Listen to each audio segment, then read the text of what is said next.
हरे कृष्णा। प्यारे भक्तों, आज वैशाख माह के कृष्ण पक्ष की एकादशी तिथि है और इस एकादशी को बरुथनी एकादशी के नाम से जाना जाता है। कुछ स्थानों पर इसे बरुथनी 11 भी कहते हैं। भक्तों, बरुथनी एकादशी पर वरा भगवान की पूजा की जाती है। क्यों की जाती है? इसलिए की जाती है क्योंकि बरुथनी एकादशी भगवान विष्णु के वरा अवतार को समर्पित है। इस व्रत को श्रद्धा पूर्वक करने से और कथा को सुनने से जीवन में सुख, समृद्धि और मोक्ष की प्राप्ति होती है। साथ ही पापों से भी मुक्ति मिलती है। भक्तों, बरुथनी एकादशी का व्रत करने से समस्त पापों से मुक्ति मिलती है और मोक्ष की प्राप्ति होती है।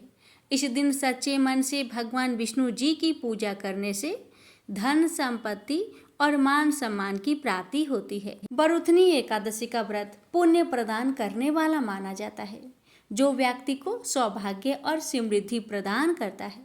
यह व्रत भगवान विष्णु के वरा अवतार का स्मरण कराता है, जो पृथ्वी को बचाने के लिए प्रकट हुए थे। बरुथनी एकादशी व्रत का महत्व।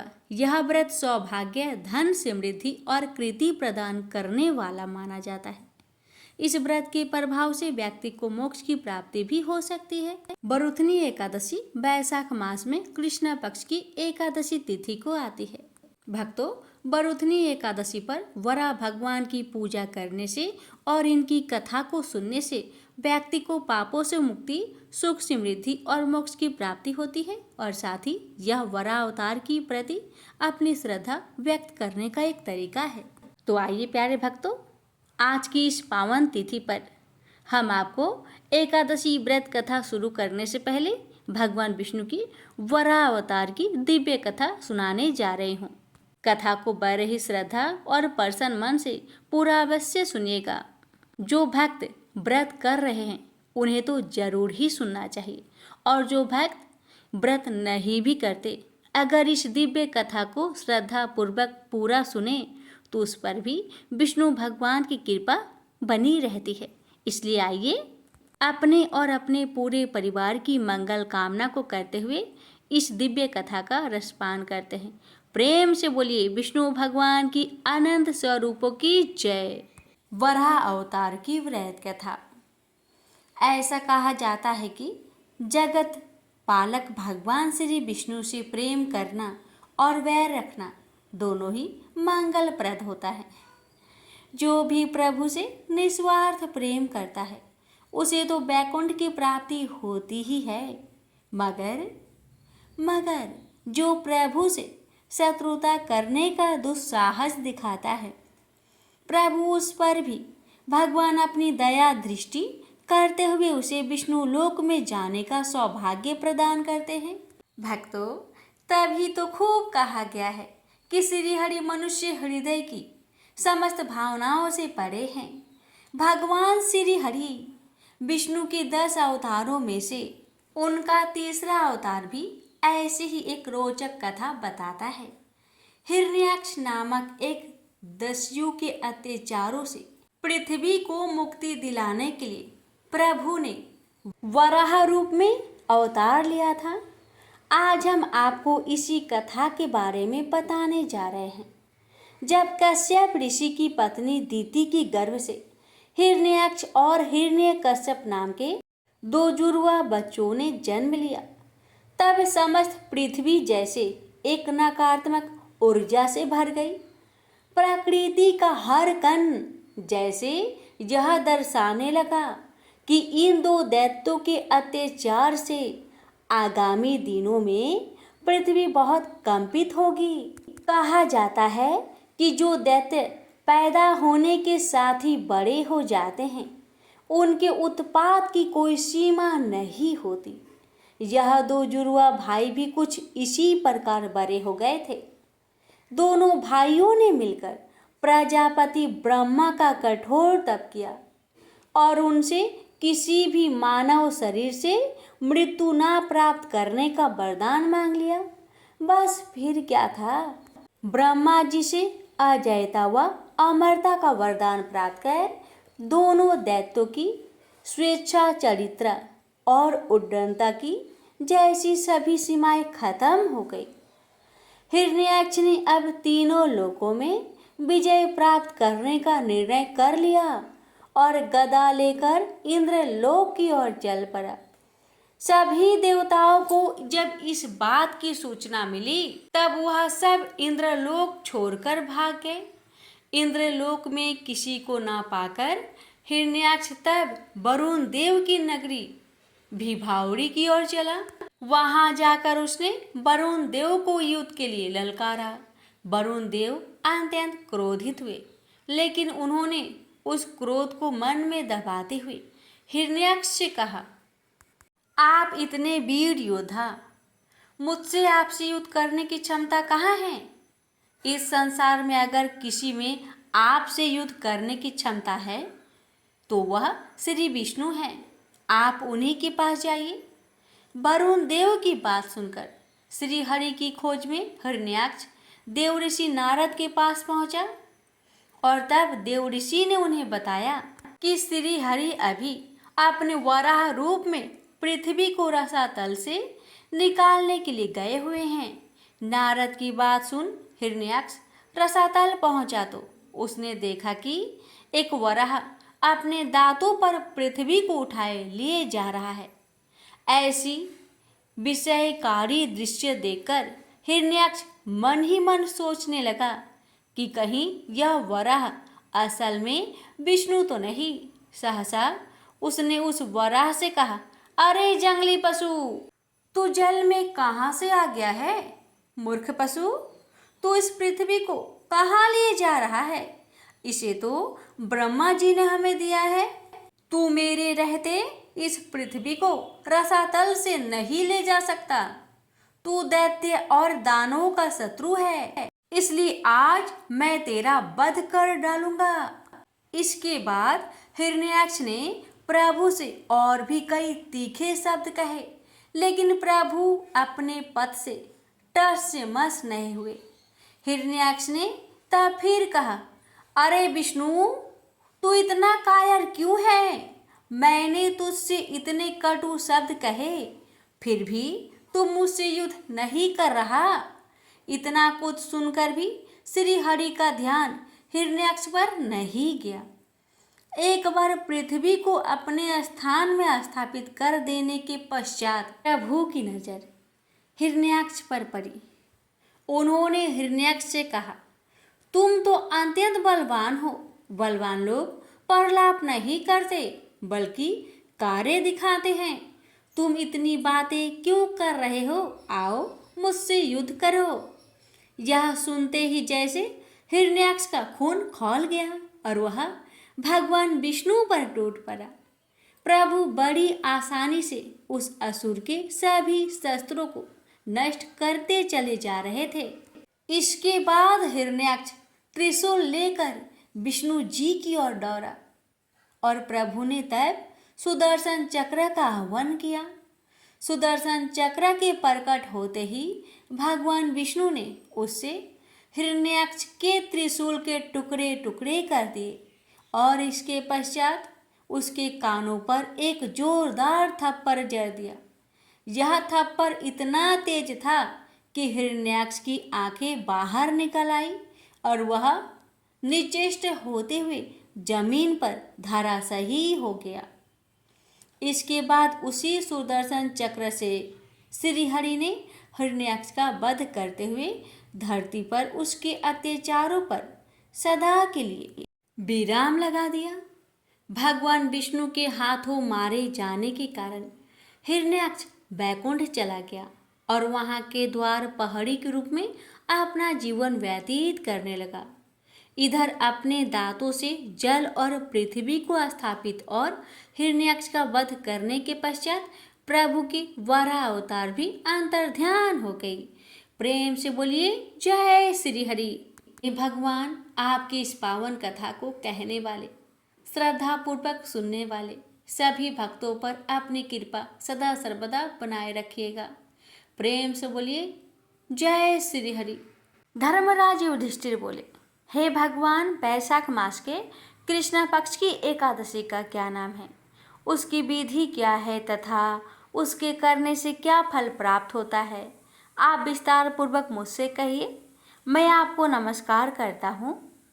श्री कृष्ण कहने लगे कि हे राजन, इस एकादशी का नाम बरूथिनी है। यह सौभाग्य देने वाली, सब पापों को नष्ट करने वाली तथा अंत में मोक्ष देने वाली है। इस व्रत को यदि कोई अभागिनी स्त्री करे तो उसको सौभाग्य मिलता है। इस बरूथनी एकादशी के प्रभाव से राजा मान्यधाता स्वर्ग को गया था। बरूथनी एकादशी का फल 10,000 वर्ष तक तप करने के बराबर होता है।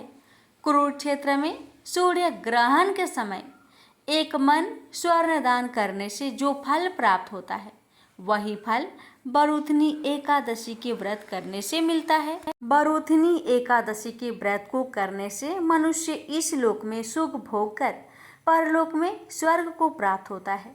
शास्त्रों में कहा गया है कि हाथी का दान घोड़े के दान से श्रेष्ठ है। हाथी के दान से भूमि दान, भूमि के दान से तिलों का दान, तिलों के दान से स्वर्ण का दान तथा स्वर्ण के दान से अन्न का दान श्रेष्ठ है। अन्न का दान के बराबर कोई दान नहीं है। अन्न दान से देवता, पितर और मनुष्य तीनों तृप्त हो जाते हैं। शास्त्रों में इसको कन्यादान के बराबर माना गया है। बरूथनी एकादशी के व्रत से अन्नदान तथा कन्यादान दोनों के बराबर फल मिलता है। जो मनुष्य लोभ के बस होकर कन्या का धन लेते हैं, वे प्रलय काल तक नरक में वास करते हैं या उनको अगले जन्म में बिलाव का जन्म लेना पड़ता है। जो मनुष्य प्रेम एवं धन सहित कन्या का दान करते हैं, उनके पुण्य को चित्रगुप्त भी लिखने में असमर्थ है। उनको कन्यादान का फल मिलता है। बरूथनी एकादशी का व्रत करने वाले को दशमी के दिन निम्नलिखित वस्तुओं का त्याग करना चाहिए। कांसे के बर्तन में भोजन करना, मांस, मसूर की दाल, चने का साग, कोदो का साग, मधु यानी शहद, दूसरे का अन्न, दूसरी बार भोजन करना एवं स्त्री प्रसंग।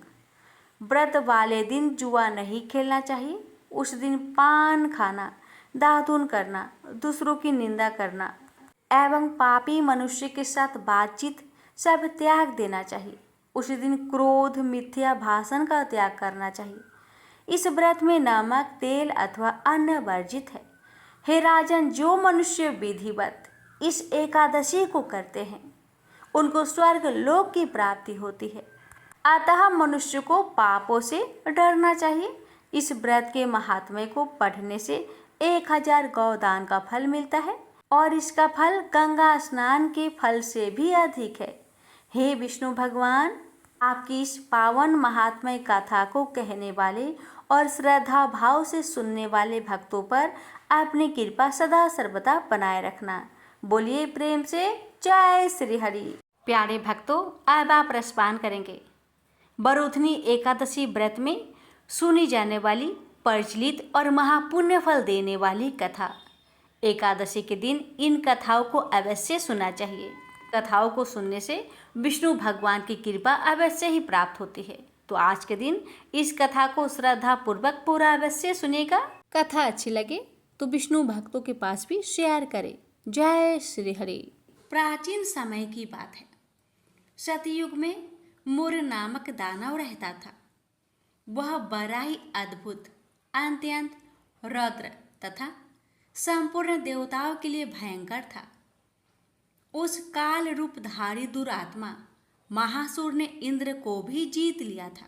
संपूर्ण देवता उससे परास्त होकर स्वर्ग से निकाले जा चुके थे और शंकित तथा भयभीत होकर पृथ्वी पर विचरा करते थे। एक दिन सब देवता महादेव जी के पास गए। वहां इंद्र ने भगवान शिव के आगे सारा हाल कह सुनाया। इंद्र बोले, महेश्वर, ये देवता स्वर्ग लोक से निकाले जाने के बाद पृथ्वी पर विचर रहे हैं। मनुष्यों के बीच रहना इन्हें शोभा नहीं देता। देव, कोई उपाय बतलाइए। देवता किसका सहारा ले? महादेव जी ने कहा, देवराज, जहाँ सबको शरण देने वाले, सबकी रक्षा में तत्पर रहने वाले जगत के स्वामी भगवान गरुड़ ध्वज विराजमान है, वहां जाओ, वे तुम लोगों की रक्षा करेंगे। महादेव जी की यह बात सुनकर परम बुद्धिमान देवराज इंद्र संपूर्ण देवताओं के साथ क्षीर सागर में गए, जहां भगवान गदाधर सो रहे थे। इंद्र ने हाथ जोड़कर उनकी स्तुति की। इंद्र बोले, देवेश्वर, आपको नमस्कार है। आप ही पति, आप ही मति, आप ही कर्ता और आप ही कारण हैं। आप ही सब लोगों के माता और आप ही इस जगत के पिता हैं। देवता और दानव दोनों ही आपकी वंदना करते हैं। पुंडरीकाक्ष, आप दैत्यों के शत्रु हैं। मधुसूदन, हम लोगों की रक्षा कीजिए। प्रभो जगन्नाथ, अत्यंत उग्र स्वभाव वाले महाबली मोर नामक दैत्य ने इन संपूर्ण देवताओं को जीतकर स्वर्ग से बाहर निकाल दिया है। भगवान देवेश्वर, शरणागत वत्सल देवता भयभीत होकर आपकी शरण में आए हैं। दानवों का विनाश करने वाले कमल नयन भक्त वत्सल देवेश्वर जनार्दन, हमारी रक्षा कीजिए, रक्षा कीजिए। भगवान शरण में आए हुए देवताओं की सहायता कीजिए। इंद्र की बात सुनकर भगवान विष्णु बोले, देवराज, यह दानव कैसा है, उसका रूप और बल कैसा है, तथा उस दुष्ट के रहने का स्थान कहाँ है।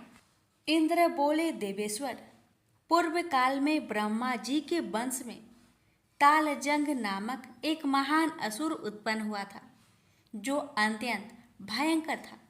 उसका पुत्र मूर दानव के नाम से विख्यात है। वह भी अत्यंत उत्कट, महापराक्रमी और देवताओं के लिए भयंकर है। चंद्रावती नाम से प्रसिद्ध एक नगरी है, उसी में स्थान बनाकर वह निवास करता है। उस दैत्य ने समस्त देवताओं को परास्त करके उन्हें स्वर्गलोक से बाहर कर दिया है।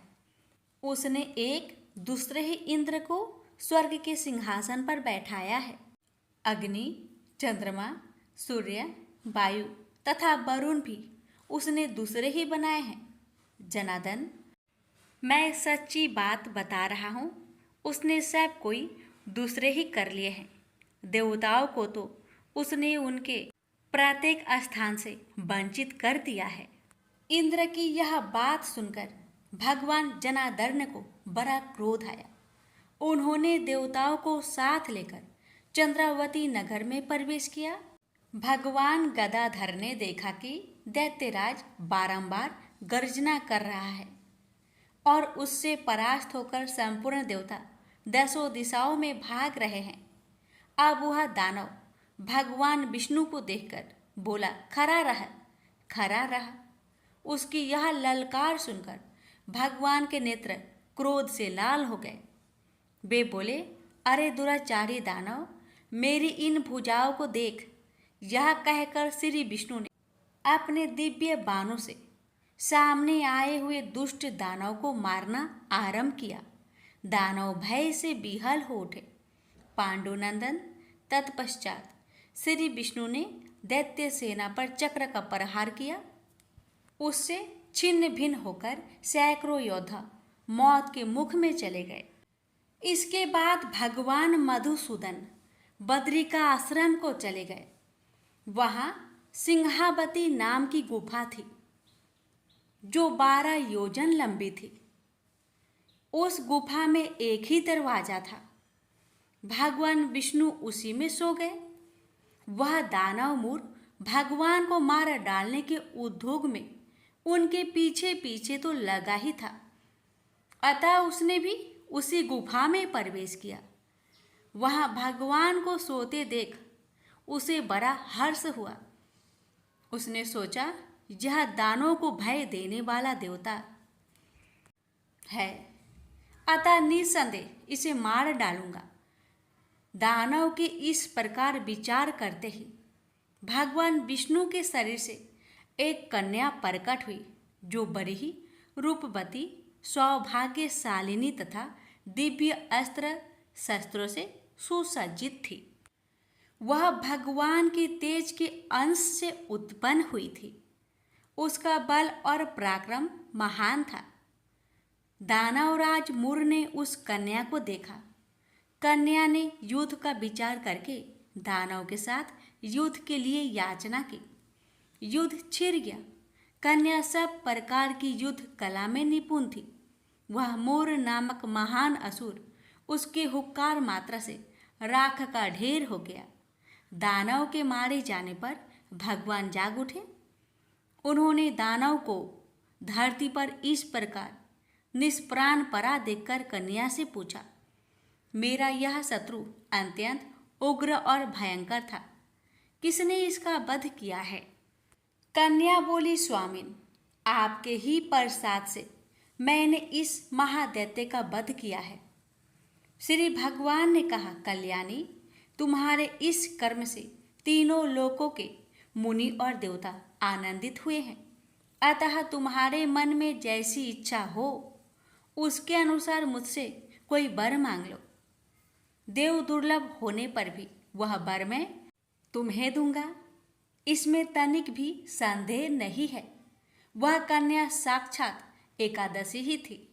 उसने कहा, प्रभु, यदि आप प्रसन्न हैं तो मैं आपकी कृपा से सब तीर्थों में प्रधान, समस्त विघ्नों का नाश करने वाली तथा सब प्रकार की सिद्धि देने वाली देवी हूँ। जनार्दन, जो लोग आप में भक्ति रखते हुए मेरे दिन को उपवास करेंगे उन्हें सब प्रकार की सिद्धि प्राप्त हो। माधव, जो लोग उपवास, नक्त भोजन अथवा एक भुक्त करके मेरे व्रत का पालन करें उन्हें आप धन, धर्म और मोक्ष प्रदान कीजिए। श्री विष्णु बोले, कल्याणी, तुम जो कुछ कहती हो वह सब पूर्ण होगा। प्रेम से बोलिए, एकादशी माता की जय। एक बार भगवान विष्णु जी शेषनाग पर बैठे बैठे बोर हो गए और उन्होंने धरती पर घूमने का विचार मन में किया। वैसे भी कई साल बीत गए थे। धरती पर आए और वह अपनी यात्रा की तैयारी में लग गए।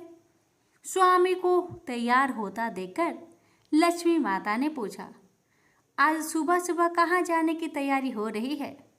विष्णु जी ने कहा, हे लक्ष्मी, मैं धरती लोक पर घूमने जा रहा हूँ। तो कुछ सोचकर लक्ष्मी माँ ने कहा, हे देव, क्या मैं भी आपके साथ चल सकती हूँ? भगवान विष्णु ने 2 पल सोचा, फिर कहा, एक शर्त है, तुम मेरे साथ चल सकती हो। तुम धरती पर पहुंचकर उत्तर दिशा की ओर बिल्कुल मत देखना। इसके साथ ही माता लक्ष्मी ने हाँ कह के अपनी मनवा ली और सुबह सुबह माँ लक्ष्मी और भगवान विष्णु धरती पर पहुंच गए। अभी सूर्य देवता निकल रहे थे। रात बरसात होकर हटी थी। चारों ओर हरियाली ही हरियाली थी। उस समय चारों ओर बहुत शांति थी और धरती बहुत ही सुंदर दिख रही थी और माँ लक्ष्मी मंत्र मुक्त होकर धरती को देख रही थी और भूल गई कि पति को क्या वचन देकर आई थी, यानी विष्णु भगवान को क्या वचन देकर आई थी। और चारों ओर देखती हुई कब उत्तर दिशा की ओर देखने लगी, पता ही नहीं चला। उत्तर दिशा में माँ लक्ष्मी को एक बहुत ही सुंदर बगीचा नजर आया और उस तरफ से भीनी भीनी खुशबू आ रही थी और बहुत ही सुंदर सुंदर फूल खिले थे। यह एक फूलों का खेत था और माँ लक्ष्मी बिना सोचे समझे उस खेत में गई और एक सुंदर सा फूल तोड़ लाई। लेकिन यह क्या, जब माँ लक्ष्मी भगवान विष्णु के पास वापस आई तो भगवान विष्णु की आंखों में आंसू थे और भगवान विष्णु ने माँ लक्ष्मी को कहा कि कभी भी किसी से बिना पूछे उसका कुछ भी नहीं लेना चाहिए और साथ ही अपना वचन भी याद दिलाया। माँ लक्ष्मी को अपनी भूल का पता चला तो उन्होंने भगवान विष्णु से इस भूल की माफ़ी मांगी तो भगवान विष्णु ने कहा, जो तुमने भूल की है उसकी सजा तो तुम्हें जरूर मिलेगी। जिस माली के खेत में से तुमने बिना पूछे फूल तोड़ा है यह एक प्रकार की चोरी है, इसलिए अब तुम 3 साल तक मालिक के घर नौकर बनकर रहो। उसके बाद मैं तुम्हें बैंकुट में वापस बुलाऊंगा। माँ लक्ष्मी ने चुपचाप सर झुकाकर हाँ कर दी। आजकल की लक्ष्मी थोड़ी थी, और वैसे भी भगवान की लीला न्यारी है। किस पर कैसे कृपा करेगी ये तो माता ही बता सकती है। आगे होता ही ये, लक्ष्मी एक गरीब औरत का रूप धारण करके उस खेत के मालिक के घर गई। घर क्या, एक झोपड़ा था, और मालिक का नाम माधव था। माधव की बीवी, 2 बेटे और 3 बेटियां थी। सभी उस छोटे से खेत में काम करके किसी तरह से गुजारा करते थे। माँ लक्ष्मी जब एक साधारण और गरीब औरत बनकर जब माधव के झोपड़े पर गई, तो माधव ने पूछा, बहन तुम कौन हो और इस समय तुम्हें क्या चाहिए? तब माँ लक्ष्मी ने कहा, मैं एक गरीब औरत हूँ, मेरी देखभाल करने वाला कोई नहीं है। मैंने कई दिनों से खाना भी नहीं खाया, मुझे कोई काम दे दो, साथ में मैं तुम्हारे घर का काम भी कर दिया करूँगी। बस मुझे अपने घर में एक कोने में आसरा दे दो। माधव बहुत ही अच्छे दिल का मालिक था। उसे दया आ गई, लेकिन उसने कहा, बहन मैं तो बहुत गरीब हूँ, मेरी कमाई से मेरे घर का खर्च मुश्किल से चलता है, लेकिन अगर मेरी 3 की जगह 4 बेटियां होती तो भी मैंने गुजारा करना ही था। अगर तुम मेरी बेटी बनकर जैसा रूखा सूखा हम खाते हैं उसमें खुश रह सकती हो तो बेटी बनकर अंदर आ जाओ।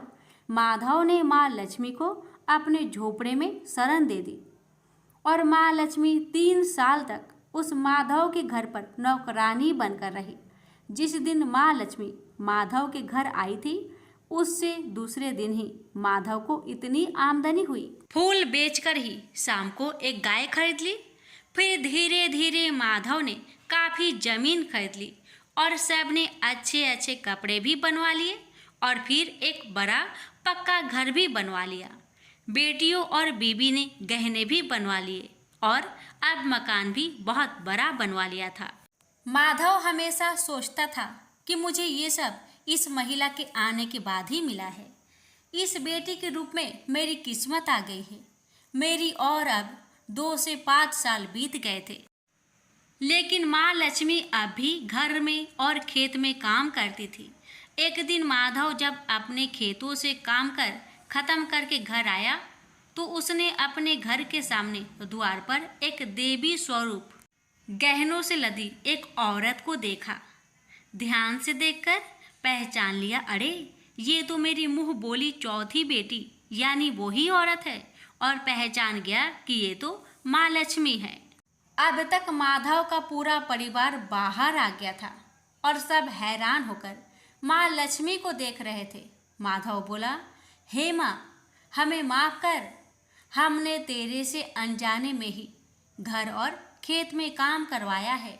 हे माँ, ये कैसा अपराध हो गया? हे माँ, हम सबको माफ़ कर दे।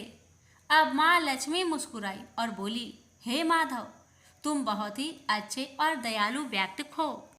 तुमने मुझे अपनी बेटी की तरह रखा है, अपने परिवार के सदस्यों की तरह से। इसके बदले मैं तुम्हें वरदान देती हूँ कि तुम्हारे पास कभी भी खुशियों की और धन की कमी नहीं रहेगी। तुम्हें सारे सुख मिलेंगे जिसके तुम हकदार हो। और फिर माँ अपने स्वामी के द्वारा भेजे रथ में बैठकर बैकुंठ चली गई। हे लक्ष्मी माता, हे विष्णु भगवान, आपकी लीला न्यारी है। जिस किसी पर आप कृपा करते हैं, कैसे करते हैं, ये कोई नहीं जानता। हे माँ, हे भगवान, मैं आपसे प्रार्थना करती हूँ।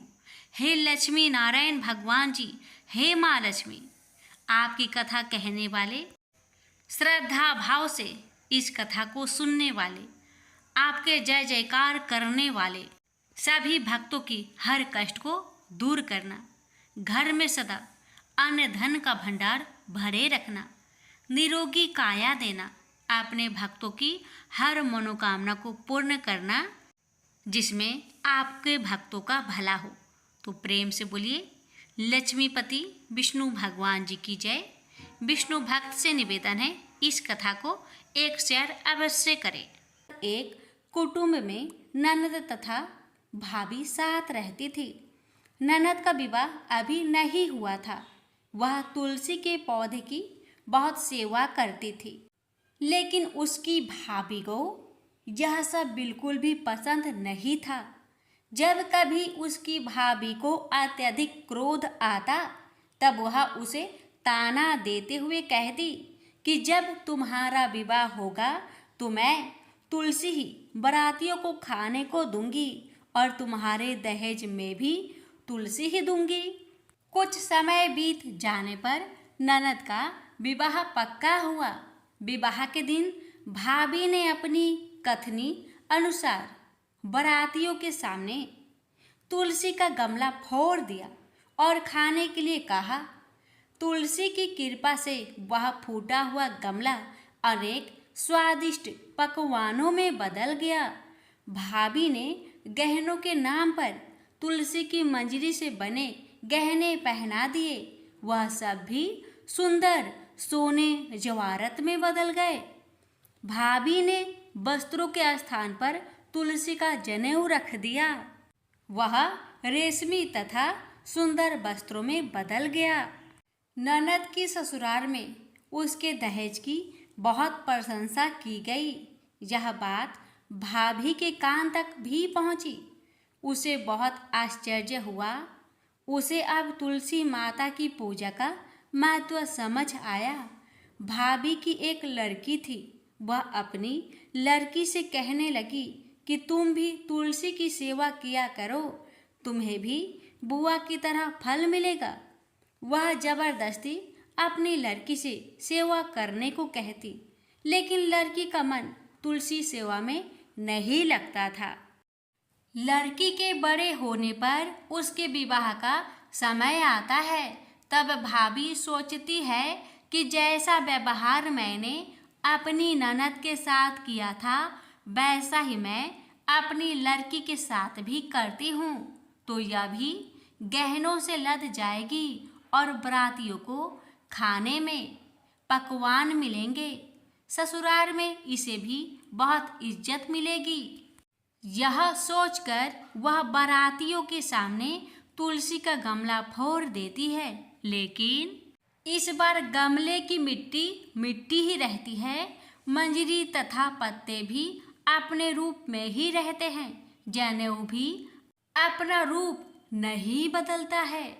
सभी लोगों तथा बारातियों द्वारा भाभी की बुराई की जाती है। लड़की के ससुराल वाले भी लड़की की बुराई करते हैं। भाभी कभी ननद को नहीं बुलाती थी। भाई ने सोचा मैं बहन से मिलकर आता हूँ। उसने अपनी पत्नी से कहा और कुछ उपहार बहन के पास ले जाने की बात कही। भाभी ने थैले में ज्वार भरकर कहा कि और कुछ नहीं है, तुम यही ले जाओ। वह दुखी मन से बहन के पास चल दिया। वह सोचता रहा कि कोई भाई अपने बहन के घर ज्वार कैसे ले जा सकता है। यह सोचकर वह एक गौशाला के पास रुका और ज्वार का थैला गाय के सामने पलट दिया। तभी गाय पालने वाले ने कहा कि आप गाय के सामने हीरे मोती तथा सोना क्यों डाल रहे हो। भाई ने सारी बात उसे बताई और धन को लेकर खुशी खुशी अपनी बहन की घर की ओर चल दिया। दोनों भाई बहन एक दूसरे को देखकर अत्यंत प्रसन्न हुए और भाई ने अपनी सारी कहानी अपनी बहन को सुनाया कि कैसे तुलसी माता की कृपा से ज्वार के दाने सोने चांदी हीरे मोती में बदल गए। बहन ने कहा, भैया तुलसी माता की महिमा बहुत निराली है।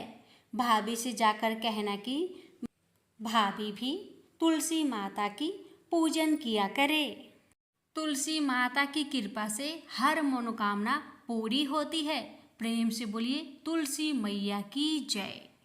हे तुलसी महारानी, आप अपनी सभी भक्तों पर अपनी कृपा सदा सर्वदा बनाए रखना।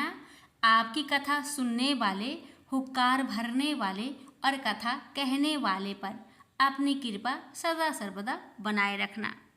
आप श्रवण करें जगदीश जी की आरती। ओम जय जगदीश हरे, स्वामी जय जगदीश हरे, भक्त जनों के संकट क्षण में दूर करे। ओम जय जगदीश हरे, जो ध्यावे फल पावे, दुख बिन से मन का, स्वामी दुख बिन से मन का, सुख संपत्ति घर आवे, कष्ट मिटे तन का। ओम जय जगदीश हरे, मात पिता तुम मेरे, शरण कहूँ किसकी, स्वामी शरण कहूँ किसकी, तुम्हें बिनु और न दूजा, आस करो जिसकी। ओम जय जगदीश हरे, तुम्हें पूरन परमात्मा, तुम अंतर्यामी, पर ब्रह्मा परमेश्वरी, तुम सबके स्वामी। ओम जय जगदीश हरे, तुम करुणा के सागरी, तुम पालन करता, मैं मूरख खल कामी, कृपा करो भरता। ओम जय जगदीश हरे, तुम हो एक अगोचरी, सबके प्राणपति, प्रभु सबके प्राणपति, किस विधु मिलू दया मिली, तुमको मैं घूमती। ओम जय जगदीश हरे, इन बंधु दुख हरता, तुम ठाकुर मेरे, प्रभु तुम ठाकुर मेरे। अपने हाथ उठाओ द्वार पर तेरे। ओम जय जगदीश हरे, विषय विकार मिटाओ, पाप हरो देवा, श्रद्धा भक्ति बढ़ाओ, संतन की सेवा। ओम जय जगदीश हरे, तन मन धन और संपत्ति, सब कुछ है तेरा, प्रभु सब कुछ है तेरा, तेरा तुझको अर्पण क्या लागे मेरा। ओम जय जगदीश हरे, जगदीश्वर जी की आरती, जो कोई नर गावे, कहते शिवानंद स्वामी, मनोवांछित फल पावे। ओम जय जगदीश हरे। प्रेम से बोलिए विष्णु भगवान की जय। अब श्रवण करते हैं एकादशी माता की आरती। ओम जय एकादशी, जय एकादशी, जय एकादशी माता, विष्णु पूजा व्रत को धारण कर शक्ति मुक्ति पाता। ओम जय एकादशी माता, तेरे नाम गिनाऊं देवी, भक्ति प्रदान करने, गण गौरव की देनी माता, शास्त्रों में बरनी। ओम जय एकादशी माता, मार्गशीर्ष के कृष्णा पक्ष की उत्पन्ना विश्वातारिणी जन्मी, शुक्ल पक्ष में हुई मोक्षदा मुक्तिदाता बनाई।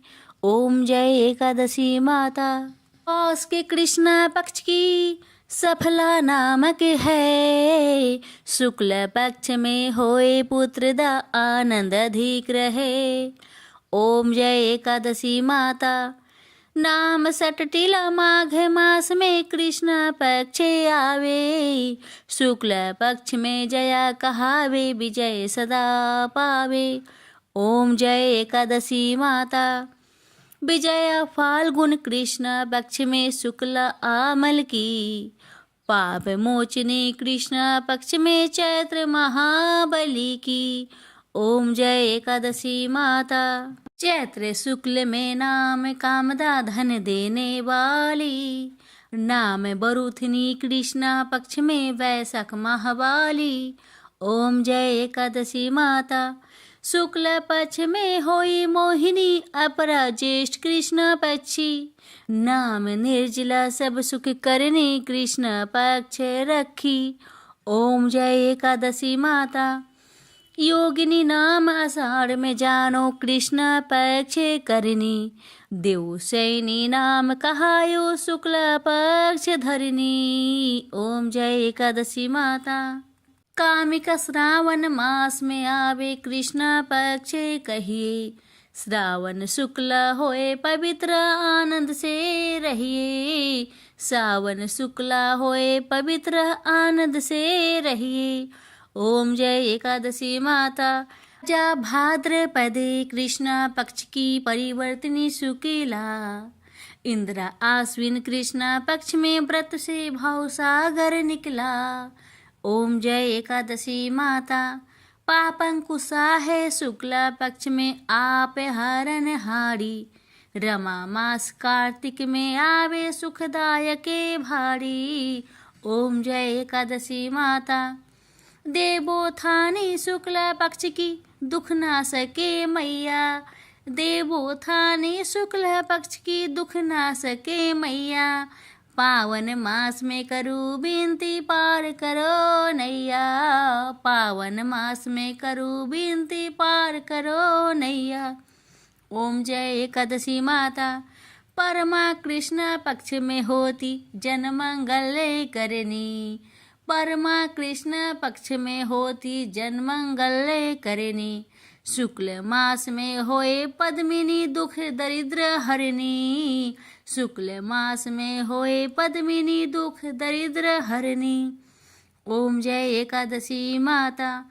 जो कोई आरती एकादशी की भक्ति सहित गावे, जो कोई आरती एकादशी की भक्ति सहित गावे, जन गुरु दिता स्वर्ग कबासा निश्चय वह पावे, जन गुरु दिता स्वर्ग कबासा निश्चय वह पावे। ओम जय एकादशी माता। जय एकादशी माता। प्रेम से बोलिए एकादशी माता की जय।